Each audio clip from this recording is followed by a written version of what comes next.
عليكم ورحمة الله وبركاته. إن الحمد لله نحمده ونستعينه ونستغفره ونعوذ بالله من شرور أنفسنا وسيئات أعمالنا. من يهده الله فلا مضل له ومن يضلل فلا هادي له. أشهد أن لا إله إلا الله وأشهد أن محمدا عبده ورسوله. اللهم صل وسلم وبارك على نبينا محمد وعلى آله وصحبه ومن اتبع بهداه إلى يوم القيامة. Hadirin jamaah sekalian yang saya muliakan, masih di bab yang ke-60, masih juga berkaitan dengan hadis Ubadah bin Samit radhiyallahu anhu. Wa fi riwayat li Ahmad, dan dalam riwayat Imam Ahmad, inna awwala ma khalaqallahu ta'ala al-qalam, sesungguhnya pertama yang Allah subhanahu wa ta'ala ciptakan, ketika Allah subhanahu wa ta'ala pertama menciptakan pena, maka yang Allah subhanahu wa ta'ala katakan, faqala lahu, Allah subhanahu wa ta'ala katakan, uktub, tulislah. Fajara fi tilka sa'ati bima huwa kainun ila yaumil qiyamah, maka ditulislah pada saat itu semua yang akan terjadi sampai hari kiamat. Jadi dalam riwayat Ahmad ibn Hanbal rahimahullah dijelaskan bahwasanya ketika Allah subhanahu wa ta'ala memerintahkan pena untuk menulis segala sesuatu apa yang terjadi di alam semesta, dari ketika Allah subhanahu wa ta'ala menciptakan pena tersebut, kemudian Allah subhanahu wa ta'ala mengatakan, tulislah, fajara fi tilka sa'ah, maka pena pun melaksanakan apa yang telah Allah subhanahu wa ta'ala perintahkan, sehingga pena tersebut atas izin Allah subhanahu wa ta'ala menuliskan dalam kitab yang telah Allah subhanahu wa ta'ala tentukan, yaitu Al-Lauhul Mahfuz, semua yang akan terjadi di alam semesta ini sampai terjadinya hari kiamat. Dan ketika Allah subhanahu wa ta'ala memerintahkan kepada pena, kapan itu? 50.000 tahun sebelum diciptakannya langit dan bumi. Sehingga apa yang terjadi, apa yang telah Allah subhanahu wa ta'ala, ataupun apa yang tercantum dalam hadis ini, termaktub juga dalam Al-Quran yang ayatnya sudah sering kita bahas.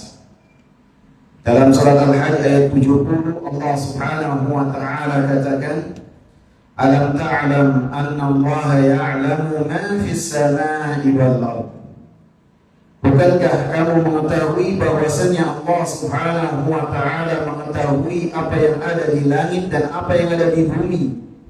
Inna dzalika fi kitab, sesungguhnya hal tersebut termaktub dalam kitab yang Allah subhanahu wa ta'ala sebutkan dalam hadis Ubadah bin Samit. Allah subhanahu wa ta'ala tuliskan takdir alam semesta, seluruh penghuninya sampai hari kiamat. Inna dzalika 'ala Allah yasir, dan sesungguhnya hal tersebut adalah bagi Allah subhanahu wa ta'ala adalah sangatlah mudah. Dalam surat Al-Hadid ayat yang ke-22, Allah subhanahu wa ta'ala menyatakan, ma asaba min musibatin fil ardi wala fi anfusikum illa fi kitabin min qabli an nabra'aha. Dan tidaklah terjadi satu musibah di muka bumi ataupun di diri-diri kalian. Di diri-diri kalian ini bisa berkaitan dengan harta, bisa berkaitan dengan kesehatan, bahkan bisa jadi ketika seorang kehilangan sanak keluarganya, ditinggal mati oleh sanak keluarganya atau orang-orang yang disayang. Semuanya kata Allah Subhanahu wa taala, illa fi kitab, tidaklah itu semua terjadi kecuali hal tersebut telah termaktub di dalam kitab. Min qabli an nabra'aha, sebelum kami menciptakan alam semesta ini. Inna dzalika 'ala Allahi yasir, kata Allah Subhanahu wa taala. Dan itu semua bagi Allah Subhanahu wa taala sangatlah mudah. Karena pembahasan yang berkaitan dengan takdir itu adalah pembahasan yang berkaitan dengan kekuasaan Allah, kemampuan Allah Subhanahu wa taala. Sehingga ketika kita membahas takdir, membahas tentang keagungan Allah Subhanahu wa taala. Ila yaumil qiyamah, semua yang terjadi sampai hari kiamat telah Allah Subhanahu wa taala tentukan, telah Allah Subhanahu wa taala takdirkan. Dan Al-Imam Muhammad bin Shalih Al-Utsaimin rahimahullah dalam pembahasan beliau senantiasa membahasnya secara terperinci. Ketika disebutkan dalam hadis ini sampai hari kiamat, maka beliau pun menyatakan bahwasanya hari kiamat adalah hari dibangkitkannya manusia. Hari kiamat dikatakan sebagai hari kiamat karena diambil dari kata qiyam. Apa qiyam? Berdiri. Hari kiamat itu memiliki nama-nama yang sangat banyak. Namanya sangat banyak. Al-Qari'ah, Al-Haqqah. Semua adalah yang berkaitan dengan nama-nama hari kiamat. Di antaranya adalah Al-Qiyamah, hari kiamat. Hari kiamat dikatakan oleh Imam Muhammad bin Shalih Al-Utsaimin rahimahullah dinamakan sebagai hari kiamat karena 3 hal. Yang pertama, pada saat itu manusia bangkit dan berdiri dari kubur-kubur mereka kepada Rabbul Alamin. Dalam surat Al-Mutaffifin ayat yang kelima, liyaumin 'adzim yauma yaqumun nasu lirabbil alamin, untuk sesuatu yang besar. Apa sesuatu yang besar? Hari yang besar ini, hari manusia berdiri kepada Rabbul Alamin, Rabb semesta alam, bangkit dari alam kubur. Karena manusia semuanya akan dibangkitkan oleh Allah Subhanahu wa taala. Walaupun tulang belulangnya sudah hancur lebur, tinggal apa? Tulang ekor. Maka Allah Subhanahu wa taala turunkan hujan, yang hujannya itu bentuknya seperti sperma. Kemudian setelahnya Allah Subhanahu wa taala bangkitkan manusia itu seperti tumbuhan yang keluar dari tanah. Sehingga dalam banyak ayat Allah Subhanahu wa taala membahas tentang bagaimana Allah menurunkan hujan, kemudian menghidupkan tanah yang telah mati, kemudian Allah Subhanahu wa taala tumbuhkan dari tanah tersebut tumbuh-tumbuhan. Allah tutup dengan apa?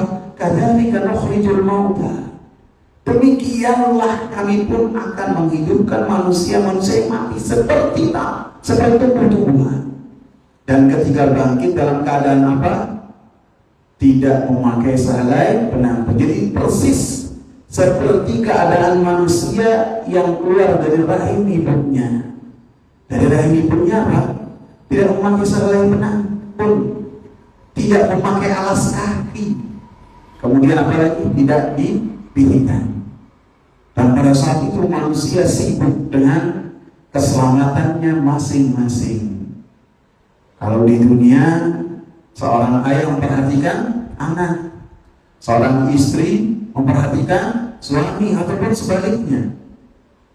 Akan tapi di hari tersebut semuanya mengatakan nafsi, nafsi, jiwaku, jiwaku. Semuanya memikirkan keselamatan masing-masing. Kemudian dinamakan hari kiamat. Dikatakan oleh Imam Muhammad bin Shalih Al-Utsaimin rahimahullah, qiyamul ashhad alladziina yashhaduna lirrusuli wa 'ala al-umam. Berdirinya saksi-saksi yang mereka menjadi saksi untuk para rasul dan kepada para umat-umat mereka. Dalam surat Ghafir ayat ke-51, Allah Subhanahu wa ta'ala katakan, "Inna lanansuru rusulana walladzina amanu fil hayatid dunya wa yawma yaqumul ashhad." Sesungguhnya kami pastilah akan menolong rasul-rasul kami, dan kami juga Allah Subhanahu wa ta'ala akan menolong orang-orang yang beriman ketika di dunia dan ketika para saksi-saksi berdiri untuk memberikan kesaksian-kesaksian mereka bahwasanya para rasul telah menyampaikan risalah mereka kepada umat-umat mereka. Dan ini keistimewaan yang dimiliki oleh umatnya Nabi Muhammad SAW. Karena Allah Subhanahu wa ta'ala mengisahkan dalam Al-Quran kisah-kisah yang berkaitan dengan para rasul dan berkaitan dengan kaumnya. Apa yang terjadi di antara mereka, maka umatnya Nabi Muhammad SAW menjadi saksi untuk setiap rasul yang telah Allah Subhanahu wa ta'ala utus kepada umat-umat mereka. Dan ketiga, qiyamul adl. Dinamakan kiamat karena keadilan didirikan pada saat itu, ditegakkan setegak-tegaknya. Allah Subhanahu wa ta'ala katakan, "Wa nadha'ul mawazinal qisfa liyaumil qiyamah." Kami letakkan timbangan-timbangan keadilan pada hari kiamat kelak. Jadi perseteruan yang terjadi di antara manusia yang bisa jadi manusia tidak mendapatkan haknya ketika di dunia, maka pada hari kiamat setiap hak akan diberikan. Kezaliman akan Allah Subhanahu wa ta'ala tuntaskan pada hari kiamat. Sehingga orang-orang yang mereka takut pada hari akan apa yang mereka hadapi pada hari kiamat kelak, mereka sangat berhati-hati dalam bermuamalah ketika di dunia ini. Apakah menzalimi orang lain ataukah tidak? Sehingga Rasulullah SAW senantiasa jadikan apa yang terjadi pada hari kiamat sebagai motivasi supaya orang-orang yang beriman beramal dengan amal yang saleh, kemudian amal saleh tersebut mereka petik pada hari kiamat kelak.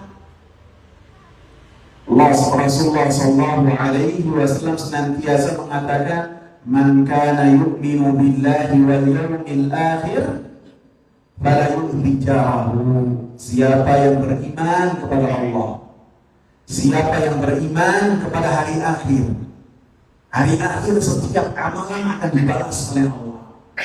Kejelekan akan Allah Subhanahu wa ta'ala hisab tanpa ditambah-tambah kejelekannya, dan kebaikan ketaatan akan Allah Subhanahu wa ta'ala perhitungkan tanpa dikurangi. Allah Subhanahu wa ta'ala menegakkan keadilan setegak-tegaknya. Sehingga pada hari kiamat itulah kezaliman adalah kegelapan buat pelakunya. Rasulullah katakan, "Kita dzulma fa inna dzulma dzulumatun yaumal qiyamah." kiamat. Takutlah kalian kepada kezaliman.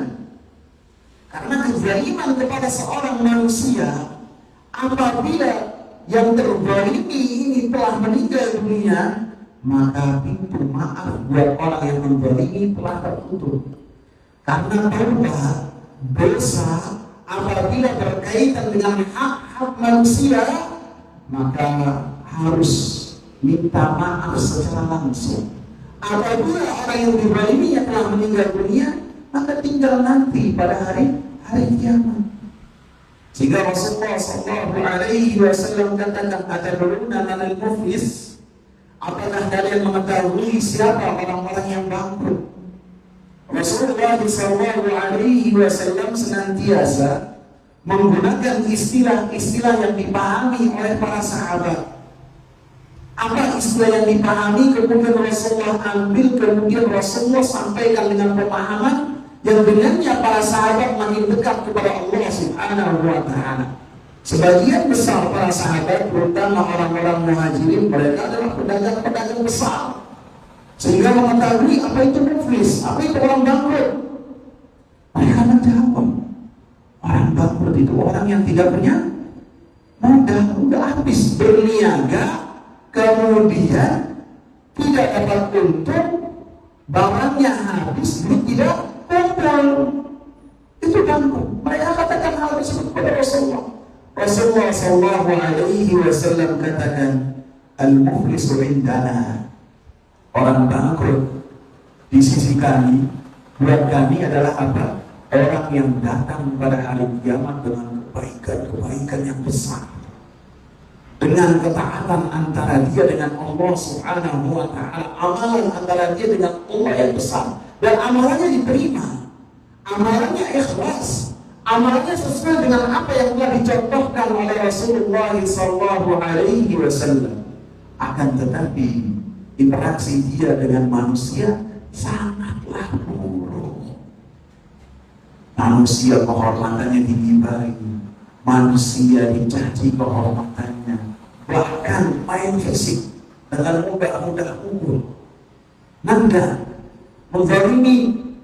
Maka pada saat itu kebaikan dari pelaku yang datang dengan amalan-amalan yang besar diberikan kepada orang-orang yang terzalimi. Sampai apabila kebaikannya telah habis, maka dosa-dosa orang yang terzalimi ini ditimpakan kepada orang yang menzaliminya. Dan pembahasan seperti ini bisa jadi kita sudah paham, sudah tahu. Berakir, ingat. Jika apabila kita ada sengketa dengan orang lain, maka kita ingat, setiap apa yang kita lakukan akan dibahas oleh Allah Subhanahu wa Ta'ala.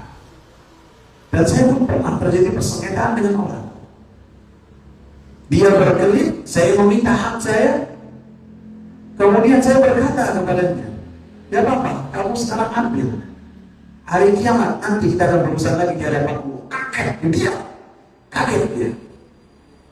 Kemudian dia mengatakan, bisa jangan bawa kiamat. Gak bisa. Semua yang kita lakukan dan kita katakan akan kita pertanggungjawabkan di hadapan Allah. Akhirnya dia pun menyerahkan hak-hak saya, walaupun tidak seberapa. Sehingga pembahasan demikian bisa jadi sudah kita tahu 10 tahun yang lalu atau beberapa tahun yang lalu, akan tapi wadzakir, berilah peringatan bahwasanya apa yang kita lakukan sekarang, kebaikan ataupun kejelekan, kezaliman ataupun keadilan, akan kita dapatkan hasilnya pada hari kiamat kelak. Dan Allah Subhanahu wa Ta'ala Maha Adil. Dan Allah Subhanahu wa Ta'ala menegakkan keadilan setegak-tegaknya.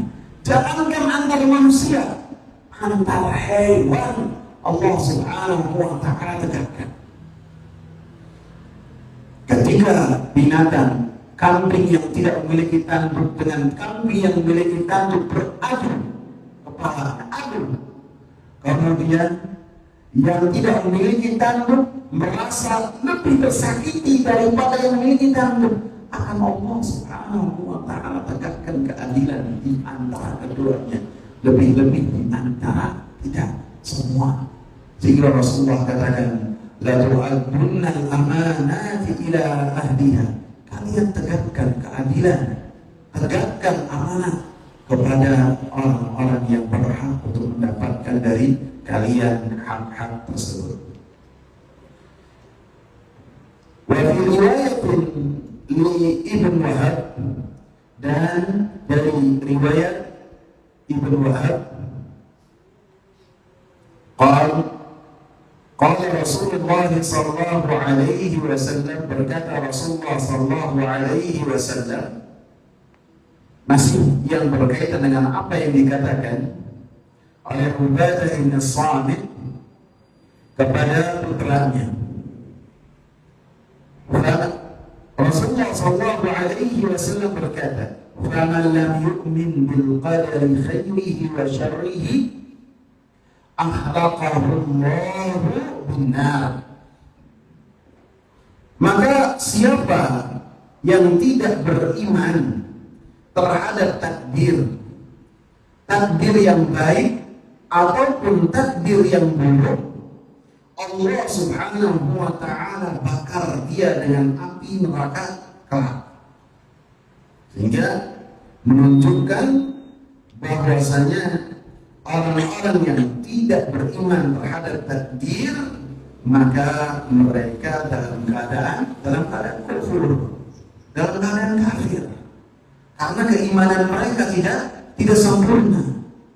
Sebagaimana apa yang telah dikatakan oleh Abdullah ibn Umar, apa yang mereka lakukan, mau sedekah sebanyak gunung Uhud emas yang mereka miliki, dan tidak ada yang memiliki emas sedemikian banyaknya, maka ibadah mereka tidak diterima oleh Allah. Karena mereka tidak beriman kepada Allah. Keimanannya kepada Allah subhanahu wa ta'ala keimanan yang tidak diterima. Dan ini berlaku bagi orang-orang yang mengingkari takdir. Allah subhanahu wa ta'ala mengancamnya, dan Allah subhanahu wa ta'ala azab dengan api neraka.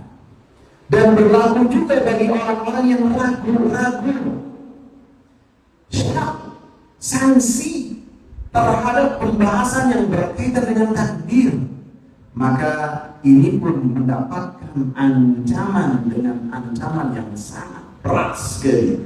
Allah subhanahu wa ta'ala bakar dia dengan api neraka, menunjukkan bahwasanya pembahasan tentang keimanan terhadap takdir adalah pembahasan yang berkaitan dengan keselamatan seseorang di dunia dan di akhirat.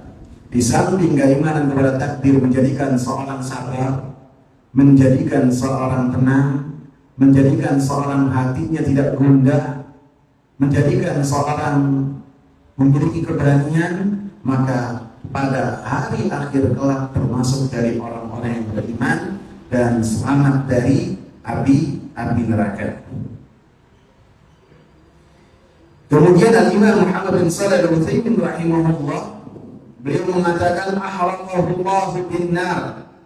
Allah subhanahu wa ta'ala membakar orang tersebut dengan api neraka, menyiksanya di dalam api neraka dengan membakarnya. Beliau mengatakan hadis ini dalil bahwasanya azab dan siksa di dalam api neraka adalah menjadikan seseorang terbakar di dalamnya. Karena nar artinya api. Sehingga orang-orang yang masuk ke dalam api neraka, maka mereka dalam keadaan terbakar, dalam keadaan terpanggang. Dalam surat An-Nisa ayat 56, Allah subhanahu wa ta'ala katakan, kullama nabijat juluduhum badalnahum juludan ghairaha liyadhuqul adzab. Setiap kulit-kulit mereka itu matang ataupun masak, ketika mereka dimasukkan ke dalam api neraka, badalnahum juludan ghairaha, maka kami akan gantikan untuk mereka kulit-kulit yang lain liyadzuqul azab, untuk mereka mendapatkan azab yang sangat pedih tersebut.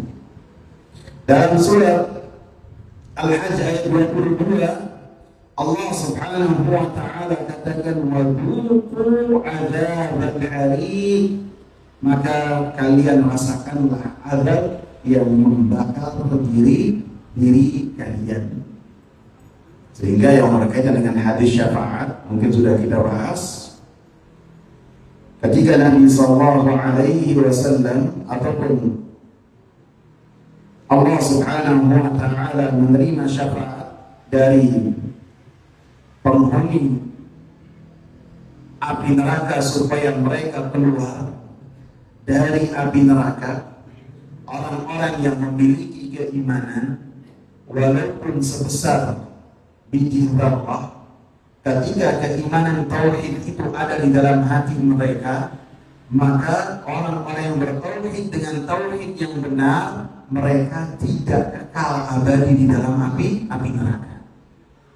Sehingga orang-orang yang bertauhid kemudian mereka melakukan dosa-dosa besar, maka ketika mereka belum bertobat dari dosa-dosa besar tersebut, kemudian kematian menjemputnya, maka pada hari kiamat dosa-dosa besar itu apabila Allah kehendaki, Allah Subhanahu wa taala akan mengazabnya dengan keadilan. Dan apabila Allah Subhanahu wa taala menghendaki, maka Allah Subhanahu wa taala akan memberikan ampunan dengan rahmatnya. Ini adalah akidah ahli sunnah wal jamaah terhadap pelaku dosa-dosa besar yang ketika mereka mati belum bertobat dari dosa-dosa tersebut, apapun dosanya. Kecuali kesyirikan tidak Allah Subhanahu wa taala berikan ampunan. Adapun selain kesyirikan maka di bawah kehendak Allah. Sebagian ada yang mereka diampuni, sebagian lain ada yang tidak diampuni, dimasukkan ke dalam api neraka yang membakar diri mereka.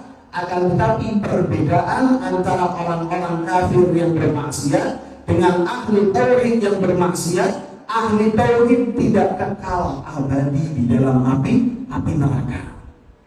Maka Allah Subhanahu wa taala katakan, akhrij minan nar, keluarkan dari api neraka man kana fi qalbihi mithqala dzarratin minal iman, orang-orang yang di dalam hatinya walaupun sebesar biji dzarrah, di hatinya sekecil apapun, di dalam hatinya ada ucapan la ilaha illallah, pengamalan la ilaha illallah, maka tidak akan kekal abadi di dalam api neraka.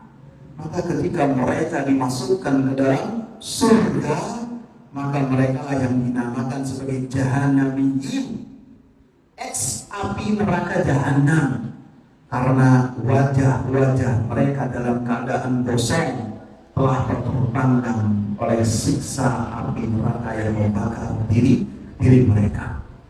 Jika kemudian begitu mereka masuk ke dalam surga, mereka minta kepada Allah Subhanahu wa taala supaya dihilangkan dari diri mereka sisa-sisa api neraka. Allah Subhanahu wa taala kabul apa yang mereka mintakan.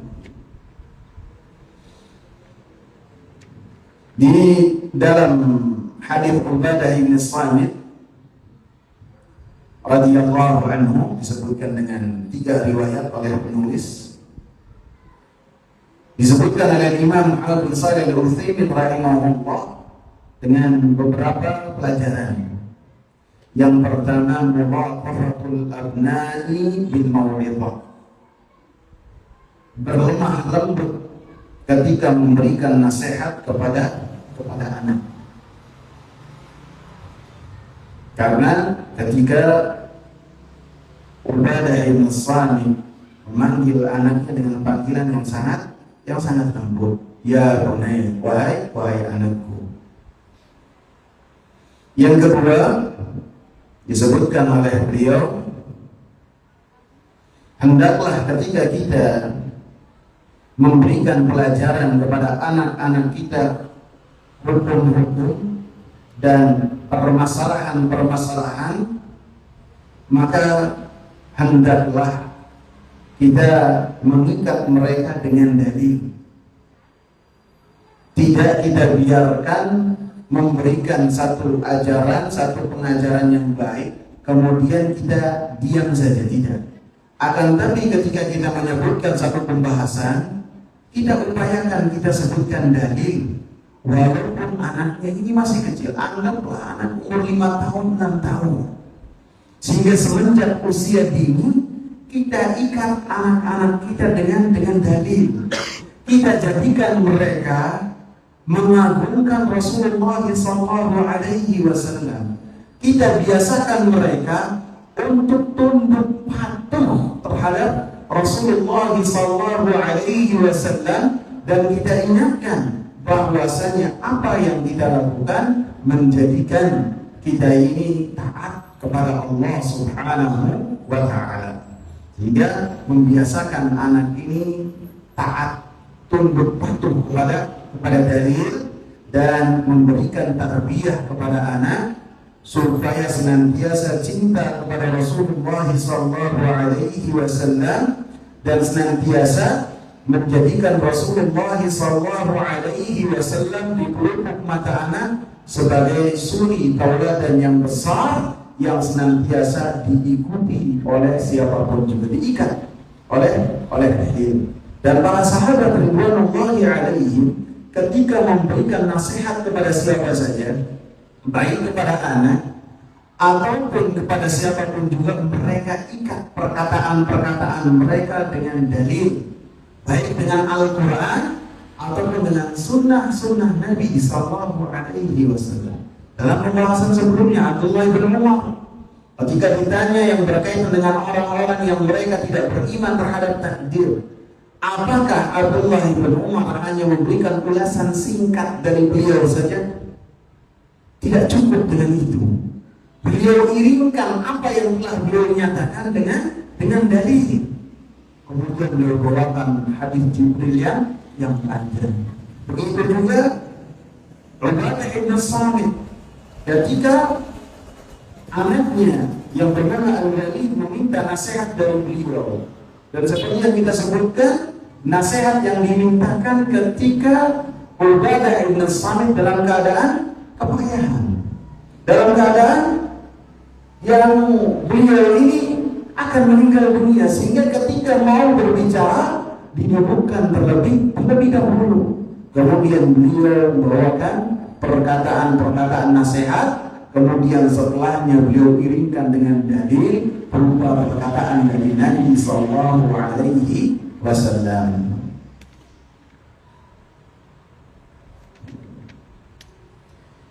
Kemudian di dalil yang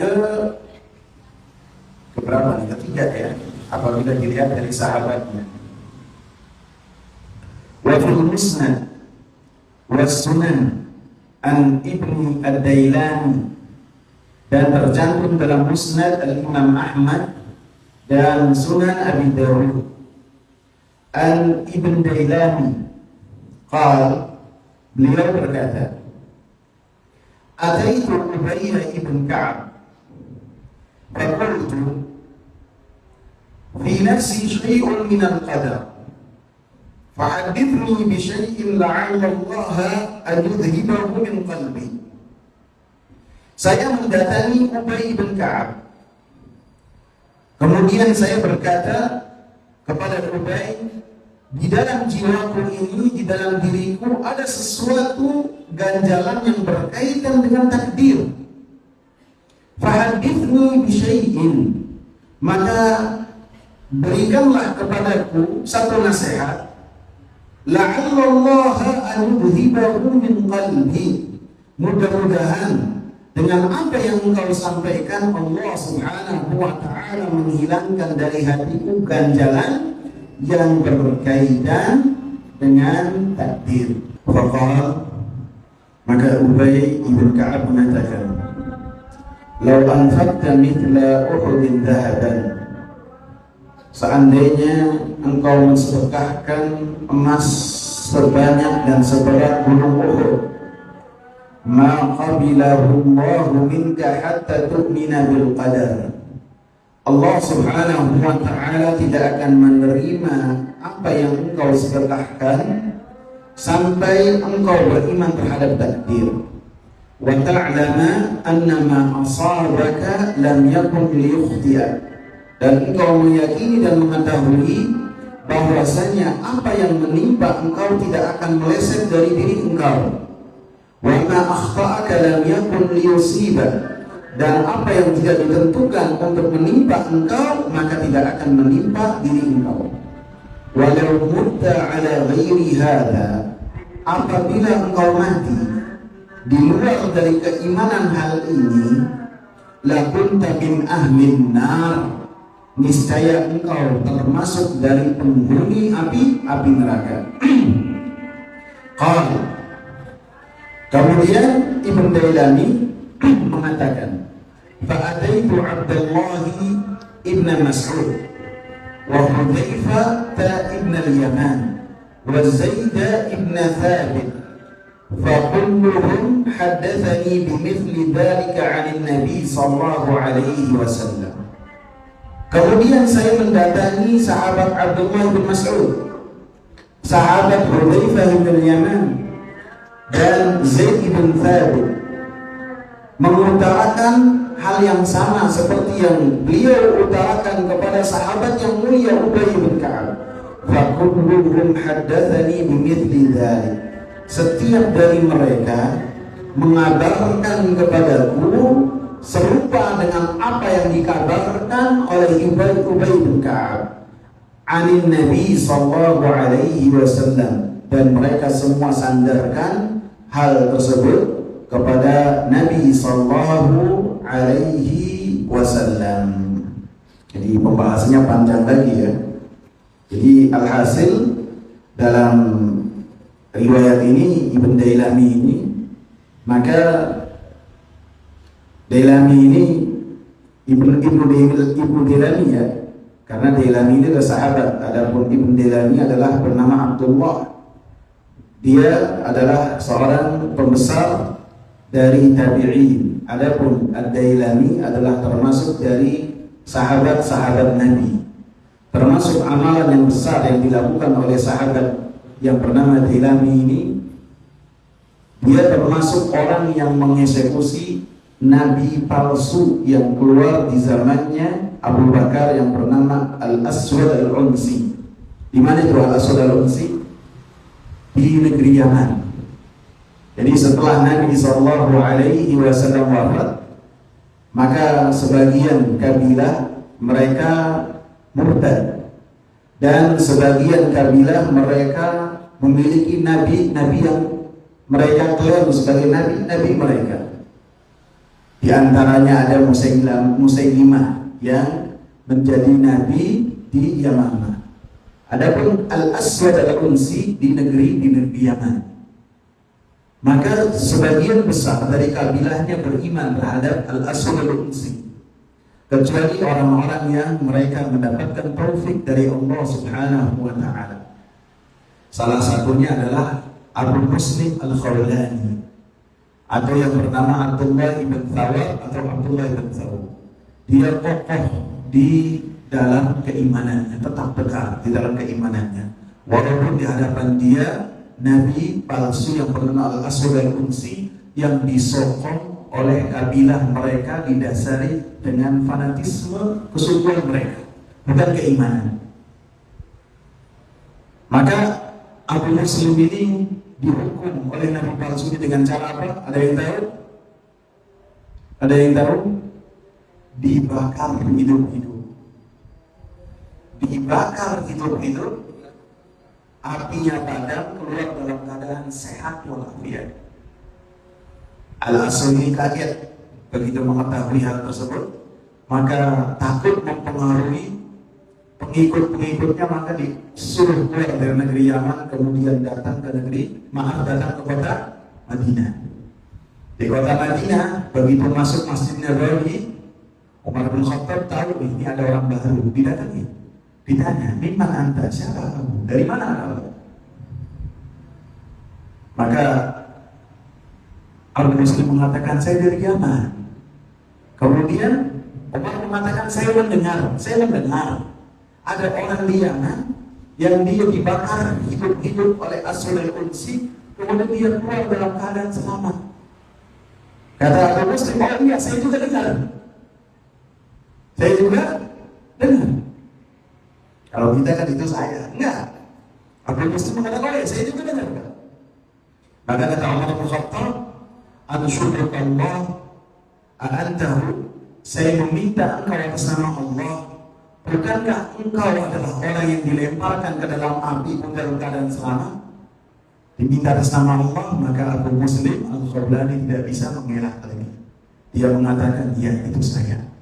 Dipeluk oleh Umar bin Khattab dengan tangisan yang sangat luar biasa. Umar bin Khattab mengatakan apa? "Alhamdulillah, yang tidak mematikan saya kecuali saya mendapati apa yang terjadi pada umatnya Nabi serupa dengan apa yang terjadi dengan Nabi Ibrahim alaihi salam." Kemudian oleh umat dibawa kepada Abu Bakar As-Siddiq. Nah, yang membunuh dan mengeksekusi Al-Aswad Al-Unsi adalah Ad-Dailani yang bernama Fairuz Ad-Dailani, sahabat Nabi sallallahu alaihi wasallam. Wallahu taala alam. Insyaallah akan kita lanjutkan yang berkaitan dengan pembahasan hadits Abdul Ubay bin Ka'ab pada pertemuan yang akan datang. Subhanakallahumma bihamdika asyhadu an la ilaha illa anta astaghfiruka wa atubu ilaik. Wassalamualaikum warahmatullahi wabarakatuh.